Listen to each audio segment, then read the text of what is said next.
All right, I'm back. So, is there anybody that's watching this enjoy things like bread? I know I do.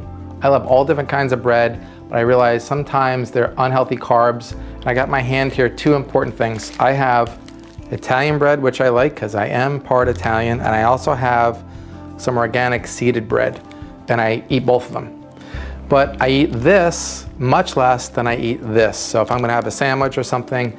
So when you go to the supermarket now, there's lots of different choices. If you live in a small town, it might be even more difficult, but a lot of large major chains today have great different kinds of bread. There's artesian breads all over the place that are relatively just as expensive as the other stuff, right?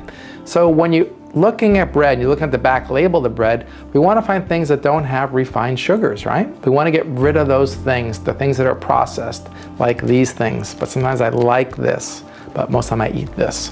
So how do you select breads that are going to be good for your body?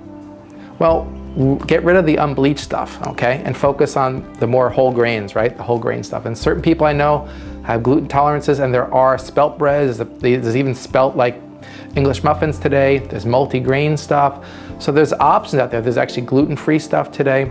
So I'm trying to get you to think a little bit more again, because when we have lots of refined flour, it's gonna bulk you up, quite simply. And our bodies have a hard time to get rid of that. So if you can just start thinking a little bit, again, every day we do something a little different. And hopefully you've been journaling along the way here and looking at what you're eating. And if you're having an Italian sandwich every day, being from New York, maybe you need to have something sprouted or something seeded, something that's a little more natural, something spelt in your body, so your body can do what I like to call a simple handshake with it. You're gonna make it easier on your body to process and digest the food. Again, food should be fuel. I think we already know this intellectually, but we eat, I think, sometimes because emotionally, or everybody else is sitting at the table eating it, or says, hey, what do you want for lunch? I want a sandwich. Okay, go get me Italian sub, right? I love Italian sub. But I know I have this in moderation. I'd much rather have this. And I know that when I eat this way, I feel better.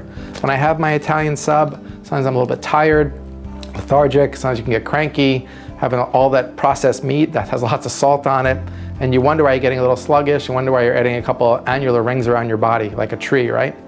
So the simple thing for today is, again, as we're transforming our bodies from where they used to be to where we want them to be, let's start making better choice about what products are in the marketplace. And today, again, with the advent of all this knowledge about food, let's figure out better things that we can put into our body so we can feel better on the outside as well.